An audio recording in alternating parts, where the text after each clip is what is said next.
ဒါသိမိအချိန်တွင်းလောက်ကပြင်းထန်ဖြစ်ပွားခဲ့တဲ့တိုက်ပွဲတစ်ခုမှာရုရှားစစ်သားတို့ကစစ်မြေပြင်ရဲ့ပတ်ဝန်းကျင်တစ်ခုလုံးကိုလိုက်လံစစ်ဆေးနေကြပါတယ်။စစ်မြေပြင်မှာလည်းမိခိုးများမိကျွင်းမိချက်များနဲ့ဖုံးလွှမ်းလိုနေပါတယ်။စစ်သားတွေကရန်သူနဲ့ပြစ်ခတ်ခဲ့တဲ့နေရာကချင်းနေများကိုလိုက်လံစစ်ဆေးနေကြသလိုမြေပြင်ချင်းနေမှာလည်းဓာတ်ဆင်ထက်မနေတဲ့တင်ကားများစွာတိုက်ခိုက်ခံရခဲ့ရပြီးအဲ့ဒီစစ်ပွဲနဲ့အတူစစ်သားများစွာမှလည်းတိဆုံးကုန်ကြပြီဖြစ်ပါတယ်။အဲ့ဒီချိန်မှာပဲတိဆုံးမှုများကိုလိုက်လံစစ်ဆေးနေတဲ့ဖွဲ့မှာစစ်သားတို့ကသူ့ရဲ့ဆရာကိုဖလန်းပြောလိုက်ပါတယ်။ဒီတင်ကားထဲမှာဒီကုလုံးမီးလောင်ဒဏ်ရာများနဲ့ပြည့်နေနေတဲ့တင်မောင်းမတူးကိုတွေ့ရှိရတော့သူ့ရဲ့လက်တွေကိုလည်းမောင်းတယ်ဘောကဖယ်လို့မရတော့ပြောလာခဲ့တဲ့အတွက်ဆရာသမီးနှစ်ယောက်သားတိချစစ်ဆေးကြည့်လိုက်တဲ့အခါမှာတော့အသက်မသေးသေးပဲမျက်လုံးပွင့်နေတာဖြစ်နေတာကိုတွေ့ရှိလိုက်ရပါတော့တယ်။ဒီလိုနဲ့မီးလောင်ထားတဲ့တင်ကားတွင်းမှာထူးဆန်းစွာတူးတဲ့အသက်ရှင်နေခဲ့တဲ့လူနာကိုထန်းစင်နဲ့တိတ်တာကနောက်တန်းမှာရှိတဲ့ယာယီစစ်တပ်စခန်းကိုပို့ဆောင်လိုက်ကြပါတယ်။လူနာများစွာရဲ့အော်ဟစ်တဲ့များစုညံနေတဲ့စစ်တပ်စခန်းတစ်ခုပါတော့တဲပြင်ကိုထွက်လာတဲ့ဆရာဝန်များနဲ့တင်မောင်းမကိုလာဖို့သူများကတွေးဆုံငိုင်းချိန်မှာဆရာဒီတရားကိုဘယ်နေရာမှာခြားထားပေးရမလဲလို့မိလိုက်တဲ့အခါဆရာဝန်ဖြစ်သူကလူနာရဲ့ပုံသဏ္ဍာန်ကိုတစ်ချက်လောက်ငုံကြည့်လိုက်ပြီးတော်ရဲကိုသာတွားပြစ်လိုက်ပါတော့လို့ပြင်းနေပြောဆိုလိုက်ပါအဲ့နောက်လူနာကိုသေဆောင်လာခဲ့တဲ့သူထံကဆရာလူနာကိုတေချာမကြည့်ပဲဒီလိုတော့မပြောသင့်ပါဘူးလို့ပြန်လေပြောဆိုလိုက်တာတော့ဆရာဝန်မလေးကတေချာစစ်ဆေးလိုက်ပြီးဟုတ်ပါတယ်သူနှလုံးကခုန်သေးတယ်အဲ့ဒါဆိုရင်တော့တဲတဲကိုပို့ရမယ်လို့ညွှန်ကြားလိုက်ပါတယ်လူနာကိုဂရင်းမောမှာတင်ပြီးတဲ့အခါမီးတောင်တန်ရများနဲ့ပြင်းနေနေတဲ့တင်ကားမောင်သမားတာဝန်ကျဆရာဝန်မှာကြည့်ရှုလိုက်ပြီးငါးဘွားမှာဒီလိုပုံစံမျိုးတစ်ခါမှကိုမမြင်ဘူးခန္ဓာကိုယ်တစ်ခုလုံးရဲ့90%တော့မီးလောင်ထားခဲ့ပြီပဲသူဟာသက်ရှင်နေတော့မယ်လို့မှတ်ချက်ပေးလိုက်ပါတယ်ဆရာဝန်မလေးကလည်းသူနောက်ထပ်2 နာရီလောက်ထိမခံဘူးလို့ပြောဆိုလိုက်ပါတယ်အဲ့ဒီရဲ့စီးတက်စကန်ပတ်ဝန်းကျင်တစ်ခုလုံးမှာတော့လူနာပေါင်းများစွာရဲ့ညီးညူတန်များစွာဟာထွက်ပေါ်လို့နေကြပါတယ်ဒီလိုနဲ့သုံးဘက်ခန့်ကြံမြင့်တဲ့ခါမှာတော့စီးပြောင်းချက်များစွာနဲ့ခန္ဓာကိုယ်နဲ့အကက်ခံရပြီးပတ်တီးတွေပြင်းနေမမ်းမီအလောင်းကောင်လိုဖြစ်နေတဲ့တင်ကားမောင်မာစီကိုစီးရုံအုပ်ကြီးကလာရောက်ကြည့်ရှုခဲ့ပါတယ်ဆရာဝန်ကြီးကတာဝန်ကျနတ်မှာသူစီးရုံမှာဘလောက်ကြာပြီလဲလို့မိလိုက်တဲ့အခါမှာသုံးဘက်လောက်ကြာမြင့်နေပါပြီလို့ပြန်ပြောလိုက်တာကြောင့်ဆရာဝန်ကြီးကပတ်တီးတွေကိုဖြည့်ခွင့်ပေးလိုက်ပါတယ်တကူလုံးပတ်တီးတွေဖြည့်ပြီးသွားတဲ့ခါမှာတော့ဂရင်းပေါ်မှာလှဲနေရတဲ့သူကိုဆရာဝန်ကြီးကကြည့်ရှုပြီးဘယ်နာမှာမိလောင်ထားတာလဲလို့သူနာပြုဆရာမမိလိုက်တဲ့အခါဆရာဝန်ကြီးကတာဝန်ကျသူနာပြုဆရာမလွန်ခဲ့တဲ့3ရက်လောက်ခက်ကမိလောင်တန်းရပြမရှိတော့ကြောင်းအမားယူများသာကြန့်ရှိတော့ကြောင်းပြောပြလိုက်ပါအဲ့နောက်ဆရာဝန်ကလူနာနာမည်မီးချီယာသူ့ရဲ့နာမည်တက်ခွဲမိသားစုစတဲ့အတိတ်ကအကြောင်းအရာများကိုမမှတ်မိတော့တာကိုတွေ့ရှိခဲ့ရပါတယ်ဒီလိုနဲ့စီယုံစင်းဝင်ရခဲ့ပြီးတက်တာလာပြီးဖြစ်တဲ့လူနာကိုစီယုံငန်းတစ်ခုမှာရရှိများကလူနာရဲ့နောက်ကျောင်းရာဇဝင်ကိုစစ်ဆေးမေးမြန်းမှုရစတင်ပြုလုပ်ခဲ့ကြပါတယ်စစ်ဆေးရုံငန်းထဲမှာဆရာဝန်မကလူနာရဲ့မှတ်တမ်းများကိုရရှိများရှေးဦးစွာဖတ်ပြခဲ့ပြီးသူဟာ1914ခုနှစ်မှာမွေးဖွားခဲ့ပြီးနာမည်ကတော့ Ivan Ivanovich Lidinev ရုရှားလူမျိုးဖြစ်ပြီးကွန်မြူနစ်ပါတီအဖွဲ့ကလည်းမဟုတ်ပါဘူးသူဟာတင်ကားမောင်းသူပဲဖြစ်ပါတယ်လို့မှတ်တမ်းကိုဖတ်ပြလိုက်ပါတယ်မှတ်တမ်းစစ်ရရှိကမင်းတို့ပြောတော့သူ့မှာအချက်လက်မရှိဘူးဆိုဘာမှလည်းမမှတ်မိဘူးဆိုလို့ပြန်လေမိကွန်ထုတ်လိုက်ပါတယ်ဆရာဝန်ကဒါရီယာစီယုံကပေးပို့လိုက်တဲ့စာမှာရေးသားထားတဲ့အတိုင်းဖတ်ပြတာပါတကယ်တမ်းကတော့အမိမသိတင်မောင်းသူလိုပဲရေးထားတာပါအားလုံးကလည်းသူကို Ivan Ivanovich Lidinev လို့စခေါ်ကြလို့အဲ့ဒီတိုင်းရေးထားလိုက်ရတော့နောက်ဆုံးနာမည်ဖြစ်တဲ့ Lidinev ရဲ့အဓိပ္ပာယ်ကတော့ကံကောင်းပြီးတွေ့ရှိခဲ့သူလို့အဓိပ္ပာယ်ရကြောင်းရှင်းပြခဲ့ပါတယ်အသက်ကိုလည်းသူ့ရဲ့တွားပြားကိုကြည့်ရှုပြီး30လို့ရေးထားလိုက်ရတော့ဒါပေမဲ့သူမှတ်မိတာတွေကတော့စာရေးတတ်တဲ့တင်ကားမောင်းလာရတော့မှတ်မိပါတယ်နောက်ပြီးသူပြုမှုများကလည်းဇိုးရင်စရာနဲ့အန်ဒီရမရှိကြောင်းမှတ်တမ်းတင်လိုက်ကြပါတော့တယ်ဒီလိုနဲ့ဒီကုလုံးမီးလောင်ခံရပြီးအသက်မသေးသေးတဲ့သူ့ကိုတူးဆန်းမှတ်တမ်းတင်ထားကြတာမူလားတန်ချက်ကတည်ရင်မှာပဲပြန်လေအမှုထမ်းမှုတွေစီယုံမှာရရှိများကဆွေးနွေးတိုင်မမီအမိန့်ပြန်လေချမှတ်လိုက်ကြပါဒီနေ့မှာတော့စစ်ပွဲမှာစစ်သားများနဲ့တူတင်ကားပြက်များစွာကိုတင်ဆောင်လာခဲ့တဲ့ယထာတစီယာဘူရာယုံတစ်ခုကိုပြန်လေဆိုက်ရောက်လို့လာခဲ့ပါတန်ချက်ကတည်ရင်မှာပြန်လေအမှုထမ်းခွင့်ရခဲ့တဲ့လီဒီနဗာဝန်နေစရာခေါင်းနဲ့တင်ကားပြက်စီးတွေကိုတစည်းပြီးစီလက်နဲ့ကိုင်ကစဉ်းစားနေကြပါအဲ့ဒီအပြုမှုကိုတွေ့ရှိသွားခဲ့တဲ့ရာရှိနုကဟေးတက်သားမင်းကဘာတူလဲဘာလုပ်နေတာလဲလို့မင်းပြန်လိုက်ပါလီဒီနဗကကျွန်တော်ကတော့လီဒီနဗတက်ခွဲနေကစက်ဖြင့်ရင်မောင်းတယောက်ပါလို့ခီချလိုက်ပြီးဘိုးချုပ်ကမင်းကအဲ့ပါဘာလုပ်နေတာလဲလို့ထပ်မံမိကွန်းထုတ်လိုက်တဲ့အခါမှာတော့ ဒီတင်ကားကိုပန်တာတင်ကားကခြုံခိုပြီးတိုက်ခိုက်သွားတာလို့လေဒီနက်ကရှင်းပြခဲ့ပါတယ်။လေဒီနက်ပြောတာကိုမြုပ်ကြည့်တဲ့ဘိုးချုပ်ကမိမတောင်အဲ့လိုထင်ရတာလေလို့ထပ်ပြီးမေးမြန်းခဲ့ပါတယ်။လေဒီနက်ကဒီအကြောင်းတွေကိုဒီတင်ကားတွေကပဲကျွန်တော်ကိုပြောပြတာပါလို့ရှင်းပြလိုက်တော့ဘိုးချုပ်ကစမ်းတက်တဲ့အနေနဲ့တခြားတင်ကားတစ်စီးကိုညွှန်ပြလိုက်ပြီးအဲ့ဒီတင်ကားကရောမင်းကိုဘာပြောလဲလို့ပြီးလိုက်ပါတယ်။ရုံးကြည့်ဖို့အဖြစ်ရှိနေတဲ့လေဒီနက်ကအရာရှိညွှန်ပြတဲ့တင်ကားတစ်စီးတန်ကိုကတ်သွားခဲ့ပြီးစူဝါတင်ကားတစ်ချက်လောက်ကြီးရှုကအရာရှိကကြားပြူတင်ကားစီကသူ့ကိုဝီးတောင်တိုက်တွန်းခဲ့တာပါကျွန်တော်ရဲ့တင်ကားကိုဖျက်ဆီးသွားခဲ့တာလေအဲ့ဒီကြားပြူတင်ကားပါပဲဆရာတို့ခက်တီတီပုံစံနဲ့ပြန်လေပြောဆိုခဲ့ရမှာတော့ဘိုးချုပ်ကအဲ့ကောင်ကစိတ်ချမ်းမာရေးစီးရုံမှာရှိတယ်ရမယ်စားဒီရှေ့တန်းကိုဘာလို့ရောက်လာတာလဲလို့ပြောဆိုလိုက်ကလေဒီနက်ကိုပြန်ကားနိုင်ပြီးဘူးဘူးကစုပူလိုက်ပါတော့ဘူမူကလည်းသူပြောပြတယ်ကြားပြူဆိုတာတကယ်ကိုရှိပါတယ်တစီတကောင်လိုမျိုးပဲကျွန်တော်တို့ကြားဘူးလေလို့ပြန်လေရှင်းပြခဲ့ပါတယ်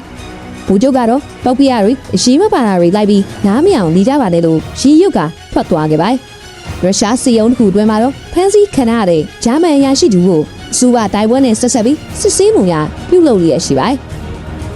ဂျာမန်အရာရှိကဘာပရီတိုင်ဝမ်မှာဖြစ်ပွားခဲ့တဲ့နေရာမှာတော့ကမင်းတို့ရုရှားတင်ကအစီး20ကျော်လောက်ကငါတို့ဂျာမန်တွေကိုတိုက်ခိုက်ခဲ့ကြတယ်နှစ်ဖက်စလုံးတိုက်ခိုက်နေတဲ့အချိန်မှာပဲအဖြူအောင်စိမ့်မှုထားတဲ့ကြားပြူတင်ကားစီကရုတ်တရက်ကြီးပေါ်လာတယ်အဲ့ဒါကတိစစ်မျိုးစားပါ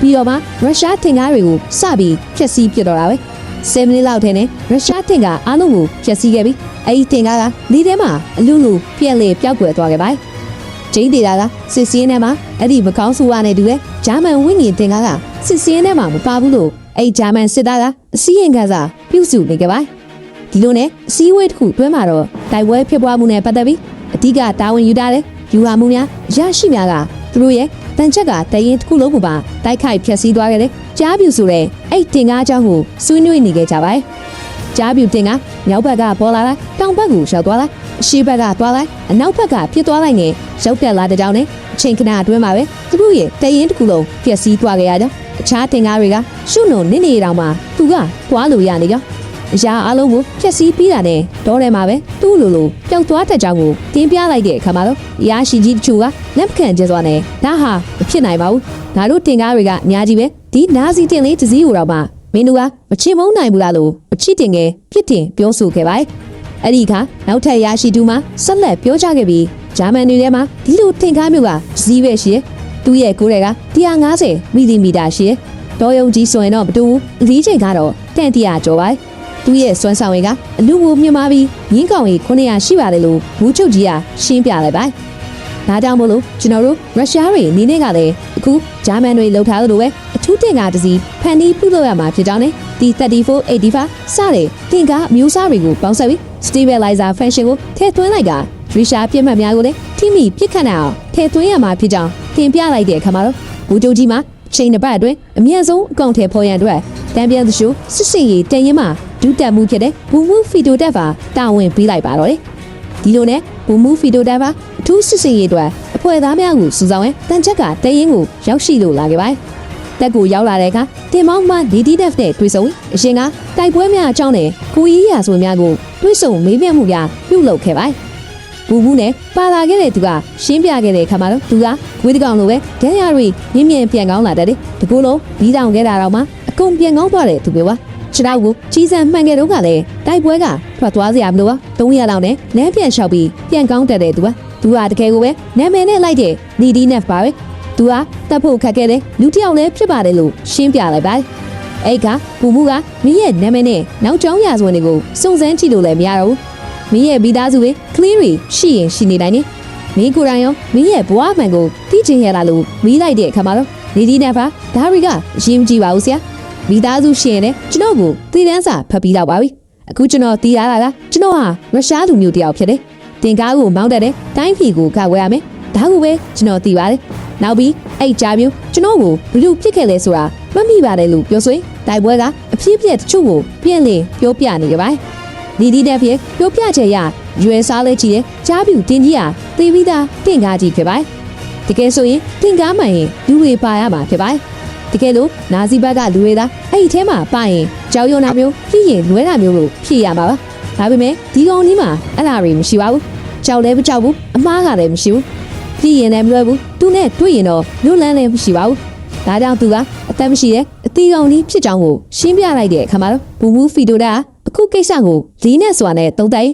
်နေဒီနက်ဖာလျှို့ဝှက်တာဝန်တစ်ခုကိုပေးလိုက်ပါတော့တယ်။အဲ့နောက်ဘူမူကနေဒီနက်ကိုမင်းကတင်ကားမောင်းမားတွေထဲမှာအတော်ဆုံးဆိုတာငါသိရတယ်။ဒါကြောင့်မင်းကိုဂျူနီယာ2ကိုယာတူတူပေးပြီးအဖွဲ့အသစ်ကိုဖွဲ့ရမယ်။ပြီးရင်ငါတို့စက်သက်ထုတ်လုပ်ထားတဲ့ဒီ3485နေရာမှာမင်းကခေါင်းဆောင်လုပ်ရမယ်။တနတ်သမားရဲ့ချီတိုးသမားရဲ့စုစုပေါင်း3ဦးပါဝင်ပါပေါ့။ငါတို့ရဲ့စစ်စင်ရေးမှာတော့အဲ့ဂျာပြူတင်ကားကိုရှာဖွေချေမှုမှုအတွက်ပဲဖြစ်တယ်လို့ဘူမူဖီတိုတက်ကပြောဆိုတာဒီဒီနက်ကိုတာဝန်ပေးလိုက်ပါတော့တယ်။နောက်တနေ့မှာတော့လီချင်းရီကွင်းမြင်ကြီးတစ်ခုထဲမှာတင်ကားတစ်စီးနဲ့တူတင်ကားမှာလီဒီနက်တို့ဖွဲ့ဟာလီယာယူထားပြီးဖြစ်ပါတယ်။သူတို့စံသက်ဒီထွန်းလာတဲ့ဒီ3485တင်ကားအသစ်နဲ့တူရောက်ရှိနေတဲ့ဖွဲ့သားများကိုရရှိများကလာရောက်ကြည့်ရှုစစ်ဆေးနေခြင်းဖြစ်ပါတယ်။ဘူမူဖီတိုတက်ကတပ်သားများမိတ်ဆက်ပေးလိုက်ပါတယ်။ဒါကဖွဲ့ကောင်းတော့တင်ကားပေါင်းတဲ့ဂျူနီယာဒုကိုလီဒီနက်ပါဒါကတက်ချက်ကြီးကာဂရုတနက်ပြက်သမားပါဒါကတော့ချီထိုးသမားဘာသာဗီယိုဖြစ်ပါတယ်သူတို့အားလုံးကခေါင်းဆုံးတွေထဲကမှအတော်ဆုံးတွေဖြစ်ပါတယ်လို့မိတ်ဆက်ပေးလိုက်ပါတယ်ရရှိများကတင်ကားရဲ့စွမ်းရည်ကိုယုံကြည်လို့ရပါပဲသူတို့ဖွဲ့ရဲ့ရုပ်စင်းပုံစံများကပုံမှန်မဟုတ်သလိုဖြစ်နေတဲ့အတွက်ရရှိသူကဟီဝက်မရှင်အရေးကြီးတဲ့နေရာမှာတင့်တော်ပါမလားလို့တန်တရားဝင်နေကြပါတယ်ဒါနဲ့ပဲဘူချုပ်ကသူတို့ဖွဲ့ကိုခေါ်လိုက်ပြီးဘူးမှမြင်နေရတယ်စပက်ကြီးတဲကိုတွေ့တာအကွာဝေးလောက်တောင်ရှိတယ်ပြီးရင်ငါကိုမင်းတို့ရဲ့တင်ကားတင်တဲ့တဲကိုတစ်ချက်တည်းနဲ့ပြပြစမ်းပါလို့အမိန်ပေးစမ်းတက်လိုက်တဲ့အခါမှာတော့လီဒီနက်တို့အဖွဲ့ဟာလင်းမြန်သောလှုပ်ရှားမှုများနဲ့ကျွမ်းကျင်ပိုင်နိုင်စွာတင်ကားဘောင်းထွက်သွားခဲ့ပါအဲ့နောက်ပထမပြစ်လိုက်တဲ့ကြီးစံကိုတီးချပေးမချိန်မဲပြစ်ချပြလိုက်ပါစပက်ကြီးတဲဟာပထမတစ်ချက်မှလည်းချီမွသွားခဲ့ပါပြီဒါနဲ့မကသေးပဲတင်ကားရှင်းဟုန်မြင်းဆန်စွာဘောင်းနေစီခဲ့ပြီးဒါကိုမရဘဲနဲ့ဒုတိယချိန်ထပ်မံပြစ်ပြလိုက်ပါတော့တယ်စပက်ကြီးတဲကတော့အစနာတောင်ရှားလို့တွေ့တော့ပါဘူးဒီလိုနဲ့ပြည့်ဝက်တိုင်ဝက်မှာယူဝါချမ်းမနိုင်မှုတွေဘူမှုနဲ့လီဒီနက်တို့ဟာအခင်းဖြစ်ပွားတဲ့နေရာကိုတွားရောက်လိလာခဲ့ကြပါယ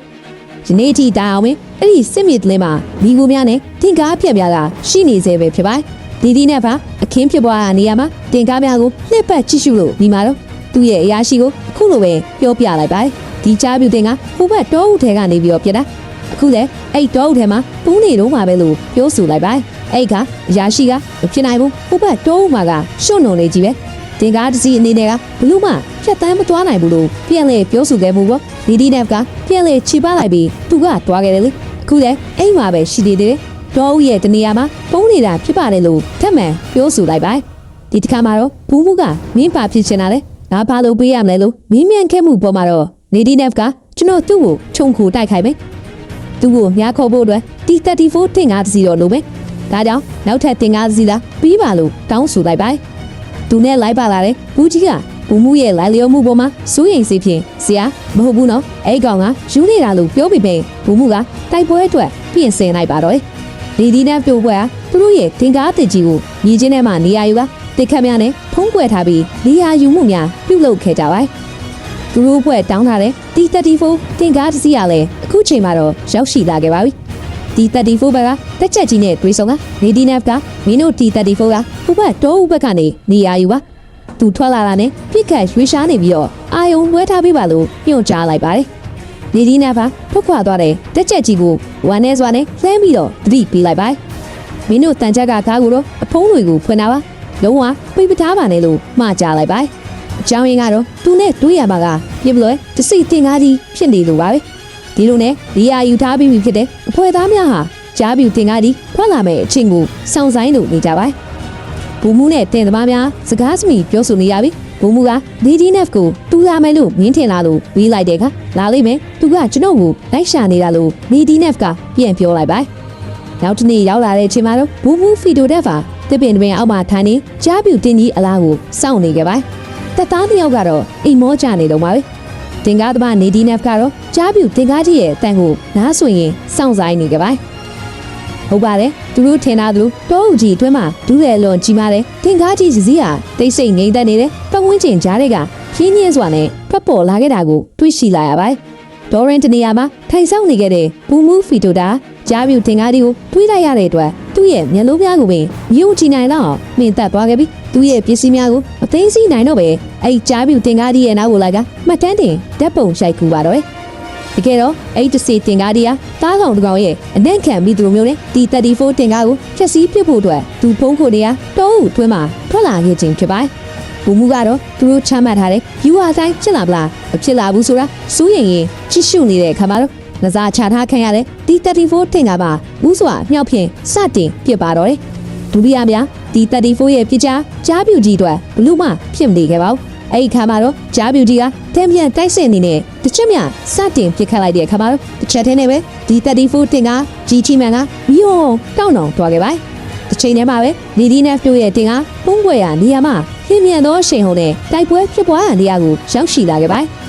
ါကြားပြူကြီးကဒီ34တစည်းရဲ့ရှိတယ်လို့ထင်မှတ်ထားခဲ့တာတော့အခုလိုမျိုးနီဒီနက်တို့တင်ကားကိုချက်ချင်းပြစ်ခတ်ဖို့မဖြစ်နိုင်တော့ပဲအဲ့နေရာမှာပဲထီကြီးဖြစ်နေခဲ့ပါဒီခွင့်ရေးကိုတုံးချကနီဒီနက်တို့တင်ကားကစတင်ပြစ်ခတ်လိုက်ပါထီချက်ကမှန်ခဲ့ပေမဲ့ချက်ကောင်းမှုတော့မထိခဲ့ပါဘူးနောက်ကျင်းပြင်းမြန်စွာကြည်ထိုးပြီးထပ်မံပြစ်ခတ်ခဲ့ပါကြားပြူတင်ကားရဲ့အပေါ်ပိုင်းကိုထပ်ပြီးထိမှန်ခဲ့ပါဒါပေမဲ့ကြားပြူတင်ကားကတော့ထိခိုက်မှုဆုံးတရားမရှိခဲ့ပါဘူးကြားပြူကြီးကလည်းသူ့ရဲ့မြောက်ပြောင်းဝါကိုစတင်ရွေးရှာချိန်ရွယ်လိုက်ပါဒါကိုကြိုသိနေတဲ့နီဒီနက်ဖြစ်တင်ကားဟာသူ့ရဲ့ပြင်းမအောက်ထဲကလွတ်မြောက်ရဲ့အတွက်ပျက်စီးသွားခဲ့တဲ့ဒီ34ရဲ့ဘေးမှာရှင်ပြီးကာကွယ်ယူကနေရာယူလိုက်ပါသူ့ကိုပြစ်လို့ဒေါသထွက်နေတဲ့ကြားပြူတင်ကားနီဒီနက်တို့ကားလာတဲ့ဒီ34တင်ကားကိုစတင်ပြီးမရမနာစေချိန်ထက်မနေစက်တိုင်ပစ်ခတ်နေကြပါနီဒီနက်တို့တင်ကားဆက်လက်ကာကွယ်ယူဖို့မရနိုင်တော့တဲ့အတွက်နောက်ကိုပြန်ဆုတ်ကနေရာပြောင်းယူရင်ကြားပြူတင်ကားရဲ့အရှိကဲကိုစောင့်ကြည့်နေကြပါ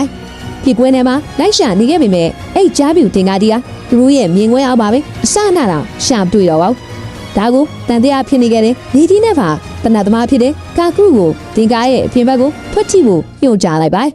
ကာကရုကလည်းတင်ကားဖုတ်မှုဖွင့်ကလိုက်ရှာနေခဲ့ပေမဲ့ဒူးဆန်သွားပြီပျောက်ဆုံးသွားခဲ့ကြောင်းနီဒီနက်ကိုပြောပြလိုက်ပါချီနီရဲ့ကိုသုံးသက်တက်တဲ့နီဒီနက်ပါသူတို့တပတ်ရိုက်တာခံလိုက်ရပြီဆိုတာကိုသိရှိလာရပြီသူကငါတို့ရဲ့နောက်တက်တဲ့နေရာကိုရောက်နေတာပဲလို့ပြောဆိုလိုက်စင်ပါပဲကြားပြူကြီးကတစ်ချက်ပဲသူတို့ရဲ့နောက်ဘက်ကနေပြစ်ခတ်လိုက်ပါတော့တယ်ကံကောင်းထောက်မှလာကတော့သူတို့ရဲ့တင်ကားအသက်ဟာလည်းကြီးကားခွင့်နိုင်အောင်ပြုလုပ်ခဲ့တဲ့အတွက်အားလုံးကတော့အသက်မတည်ခဲ့ကြပါဘူး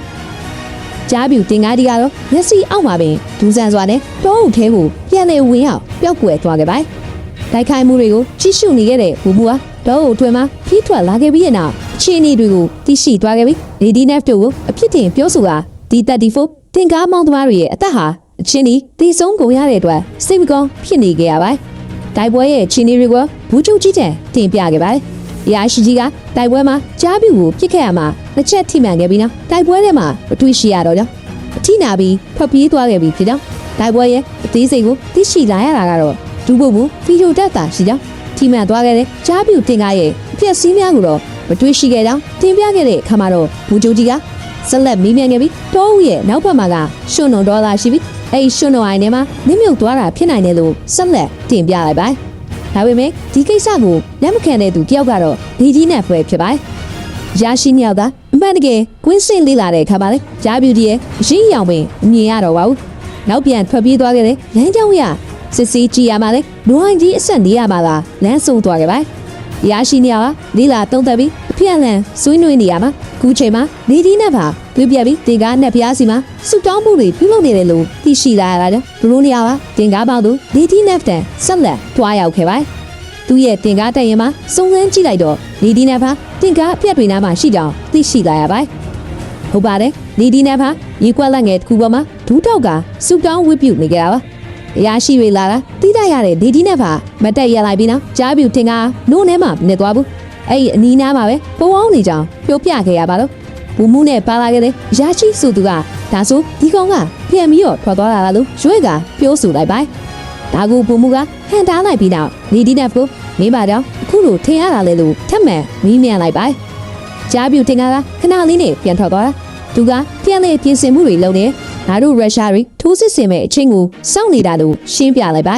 ရာရှိကဒီပေါ်မှာနေဒီနက်ရဲ့စိတ်ချတွေကိုသိကျင်ခဲ့တာကြောင့်ဆက်လက်မေးမြန်းကြည့်ရမှာအဲ့နက်ဖျားကမူးပေါ်ကတိတ်တိုက်တွေကြားမှာနေတယ်အဲ့ဘေးမှာတီးသွားခဲ့တဲ့တင်ကားတွေကခစားနေကြတယ်သူ့ရဲ့ပုံစံကဝစ်စုံရှီကြီးကိုဝတ်ထားပြီးအုတ်ထုပ်ကိုစောင်းလာတယ်သူ့ရဲ့တင်ကားကT34ရွှေအောင်လေးပါတင်ကားလေးကိုသူဝင်လိုက်တာနဲ့မူးကျိုးလျက်စီတွေပြည့်ပြည့်ရှိတယ်လို့ရှင်းပြလိုက်ပါ နေဒီနဲ့ဖြစ်စကားဆုံးခဲ့ချိန်မှာပဲခေါင်းငင်ရမှာပျက်စီးပြလက်ပြီးမူးတူပစ်ချလိုက်ပါရုတ်တရက်ချင်းနေကြောင်းဘူမူကတစ်ချက်စဉ်းစားသွားခဲ့ပါနေဒီနဲ့ကဆက်လက်ပြီးတိုက်ပွဲတွေဖြစ်အဲ့တင်ကားတွေကကျွန်တော်ကိုတတိပေးတယ်စကားတွေပြောတယ်သူတို့တွေအားလုံးကလည်းကြားပြူတင်ကားကိုဂလစားချီချင်နေတဲ့အတွက်သူကိုကူညီနေကြကြောင်းထပ်မံရှင်းပြခဲ့ပါတွေးဆုံမှုပြီးလမ်းမှာတော့အရာရှိကဘူမူတွေ့တယ်မဟုတ်လားနေဒီနဲ့ကယူနေတာသူ့ကိုစေးအောင်ပို့ရမယ်သူ့ရဲ့ဖွဲသားတွေကိုလည်းဖွဲထားလိုက်တော့လို့အချံပေးခဲ့ပြီမဲ့ဘူဘူးကတော့အဲ့ကိစ္စအပေါ်မှာထင်ကြီးမပေးခဲ့ပါဘူးဒီလိုနဲ့နောက်နေ့နေ့ခင်းမှာတော့ရုရှားရဲ့တပ်မတီတစ်ခုလုံးဟာထိုးစစ်ဆင်ဖို့အတွက်လက်နက်ကြီးများတန်ချက်ကအဖွဲ့များချီလင်းစစ်သားများနဲ့အတူနေရာယူပြင်ဆင်ထားပြီးဖြစ်ပါတယ်တင်ကားများစွာအစီအီနဲ့ဝိုင်းရံထားခဲ့ပြီးတင်ကားများပေါ်မှာလည်းစစ်သားများဟာနေရာယူကအစင်သင့်ဖြစ်နေခဲ့ပါပြီဘေးတစ်ဖက်တစ်ချက်မှာဝေးပြစ်လက်နက်ကြီးများကလည်းစစ်မှုရဲ့အတန်းပြချက်ပေးမှုရပဝန်းကျင်တစ်ခုလုံးကြောက်မက်ဖွယ်အားတန်နဲ့လက်နက်ကြီးများကိုပြစ်ခတ်မှုစတင်လိုက်ပါတော့တယ်ပြစ်ခတ်မှုများကြောင့်မြောက်တန်များဟာတတော်လုံးတွန်းချုံသွားခဲ့ပြီးအရင်မတွက်နိုင်တော့ဘူးချုံလန့်ပြစ်ခတ်မှုများပြုတ်လို့ပြီးမှာတော့တန်ကြက်ကတန်ရင်တဲ့အဖွဲ့ဟာဘင်းညာပြန့်ချက်လို့တွန်းနေချီတက်လာခဲ့ပါဒီလိုချီတက်တိုက်ခိုက်လာတဲ့တင်ကားများထဲမှာတော့ပြန်လည်ပြုပြင်လာတဲ့လီတီနက်တို့ရဲ့တင်ကားကလည်းပါဝင်လာခဲ့ပါဘူဂျိုကြီးကတော့သူတို့ရဲ့အဖွဲ့ကိုကြည့်ရှုပြီးအားရကျေနပ်လျက်ရှိပါခြားရရှိများကလည်းလမ်းကြောင်းရှင်းနေထားပြီးမို့ဘဲနာစီကမှဖြတ်ဝင်လို့မရတော့ဘူးလို့ဂျင်းနဲ့ပီတီဖြစ်သွားနဲ့ပြောဆိုလိုက်တဲ့အချိန်မှာပဲယူဘိုးများကြားတုံးဦးထဲကကြားပြူတင်ကားကြီးကထွက်ပေါ်လာခဲ့ပြန်ပါသူ့ရဲ့စိတ်ထဲမှာတော့တပင်အုပ်ကအမဲလိုက်ထွက်ရန်လာတဲ့ကြားတကောင်လိုပါပဲသားကောင်တွေကိုဖမ်းအောင်ဖို့သူကလည်းဒီယာယူထားခဲ့ပါပြီရုရှားဘက်မှာတန်ချက်ကတင်ကားများဟာအရှိန်ဟုန်နဲ့ဒူးပေါက်မောင်းနေလာနေတော့ပါပဲပထမဦးစွာကြားပြူတင်ကားရဲ့လက်ချက်ကြောင့်စတင်ထိမှန်သွားခဲ့ပါတိုက်ပွဲဟာရုရှားတို့ဘက်ကထိမှန်ထားခဲ့တယ်လို့ဖြစ်မလာခဲ့ပါဘူးကြားပြူတင်ကားရဲ့ဇက်တိုက်ဖိခတ်မှုများအောက်မှာဒစီပီစီပေါက်ပွဲထွက်ကုန်တဲ့ပြင်စစ်သားတွေကလည်းတွေးရမြင်ရဖိခတ်ရင်အထိတာကုန်ကြပါကြားပြူတင်ကဘဲကနေပြင်းနေပန်းအောင်တိပုံမရခဲ့ကြပါဘူးခဏတာလေးအတွင်မှာပဲတိုက်ပွဲဟာပြင်းထန်လာခဲ့ပြီးရန်ဆန်လုံးအားကြည့်ရတော့ဘူဂျိုကြီးတို့ရရှိများတပိုက်ဟာလည်းလမ်းဖြတ်ပြီးတရင်ကိုနောက်ပြန်ဆုံးဖို့ချက်ချင်းပဲမိတ်ပေးလိုက်ပါအဲ့ခါရရှိကြီးကရခင်ဖြစ်ပွားမှုတော့ကတာဝန်ယူခဲ့တဲ့ဒူးမုံမှုဖီတိုတက်ကိုဒါကဟိုကောင်းလက်ချက်လာလို့မီးလိုက်တဲ့ခါမှာတော့ဥပါတယ်ဘူဂျိုဒါကသူ့လက်ချက်ပါပဲလို့ပြန်လေပြောဆိုလိုက်ပါစောပိုင်းလေးတုန်းကမှချီတက်လာခဲ့တဲ့တန်ချက်ကတင်ကားအဖွဲ့တရားအခုခါမှာတော့ညမကောင်းတော့အောင်ပင်တက်ပြက်ပြီးလူများစွာနဲ့တင်ကားများစွာမီးစွမ်းလောင်လျက်ရှိပါတယ်ကြားပြူတင်ကားဒီထံမှာပြစ်ခတ်မှုတွေဟာလည်းရမသွားခဲ့သေးပဲပေါက်ကွဲပျက်စီးမှုများဟာလည်းစက်တိုင်ဖွက်ပေါ်နေခဲ့ပါတယ်တရင်တရင်လုံးနောက်တန်းပြန်ဆုပ်ချိန်တော့မရလိုက်ပဲကြာစိုးမှုပြီးမှတော့အောင်နိုင်သူကြားပြူတင်ကားဒီကအားရကျေနပ်စွာနဲ့သူပိုးကိုရတောအုပ်ထဲကိုဖြင်းညင်းစွာနဲ့ပြန်လေဝင်ရောက်သွားခဲ့ပါတယ်တွေးပြမတဲ့ဖြစ်နေချိန်အတွင်းမှာပဲရုရှားတို့ဘက်ကတင်ကားစီးရအပြက်စီးများစွာကိုရှောင်ကွင်းခဲ့ရင်ကြားပြူကြီးရှေ့အနာကိုမောင်းနေလာခဲ့ပါဟုတ်ပါတယ်အဲ့တင်ကားကတော့ပြန်လေပြုတ်ပြင်ထားခဲ့တဲ့ဒီဒီနက်တို့ရဲ့တင်ကားပဲဖြစ်ပါတယ်ကြားပြူတင်ကားဒီဝင်းရောက်သွားခဲ့တဲ့လမ်းကြောင်းတိုင်းဘောင်းတင်ဝင်ရောက်လာတဲ့အခါမှာတော့ကြားပြူတင်ကားကိုသူတို့လည်းအရှိရောင်တော့မတွေ့ခဲ့ရပါဘူးတင်ကားပေါင်းမှနေဒီနက်ကတော့ရုံချီမှုအဖြစ်နဲ့ဆက်လက်တော့တူလို့ရှာဖွေနေကြပါနေဒီနက်တို့အဖွဲ့ဟာလိုက်ရှာဖွေရင်ရွာပြက်ကြီးတစ်ခုတွင်းကိုရောက်ရှိသွားခဲ့ပါ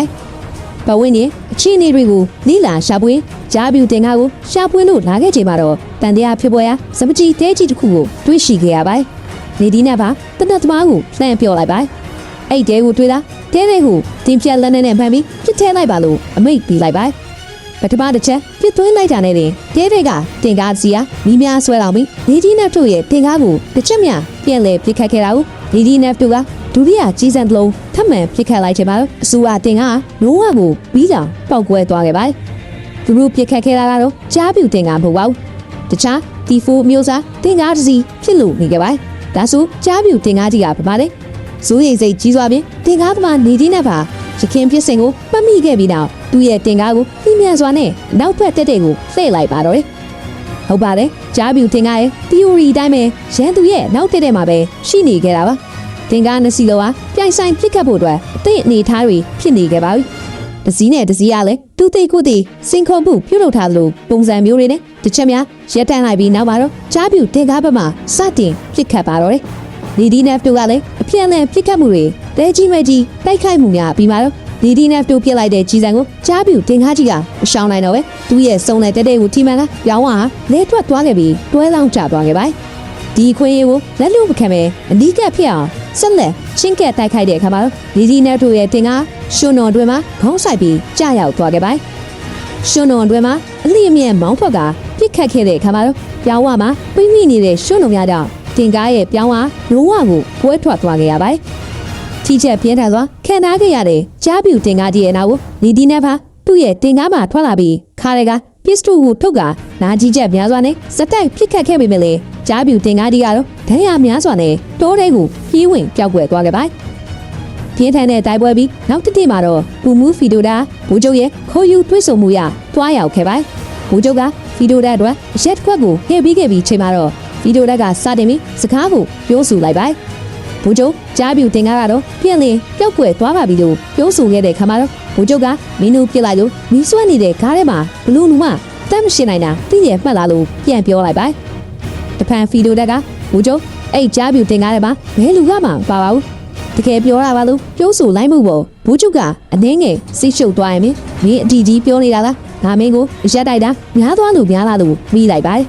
ဖီဒိုဒက်ကတင်ကားသမားနေတီးနဲ့ပြောပြဆိုမျိုးတင်ကားတွေစကားပြောတဲ့အကြောင်းစစ်ပွဲကိုကြိုတီအောင်ကြားပြူတင်ကားဟာတစီမျိုးဖြစ်တော့သူဘယ်နားမှာနေလဲဆိုတာဒီကောင်ရှုံတော်အိုင်ထဲမှာလေနေနိုင်ပြီးထွက်လာတဲ့ကြောင့်